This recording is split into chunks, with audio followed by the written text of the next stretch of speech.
જય શ્રી કૃષ્ણ વાલાજનો. કોઈકે ખૂબ સરસ જ કહ્યું છે કે આપણે જ્યારે ચંદ્રને જોઈએ છીએ ત્યારે ઈશ્વરની સુંદરતાના દર્શન થાય છે. જ્યારે આપણે સૂર્યને જોઈએ છીએ ત્યારે ઈશ્વરની તેજસ્વીતાના દર્શન થાય છે. પરંતુ જ્યારે તમે આરીસામાં જોશો ને ત્યારે તમને ઈશ્વરની સૌથી સારામાં સારી બનાવેલી આ દુનિયાના એક હિસ્સાના એટલે કે તમારા દર્શન થશે.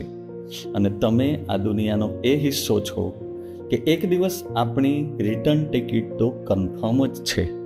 તો પછી આ દુનિયામાં આપણે આવ્યા છે તો કંઈક સત્કર્મો, કંઈક સારા કર્મો કરીને જઈએ અને સાથે જ એવું સારું જીવન જીવીએ, એવું ખુશહાલ જીવન જીવીએ કે જિંદગી પણ એમ કહી શકે કે વાહ ક્યા બાત હૈ. જય શ્રી કૃષ્ણ વાલાજનો.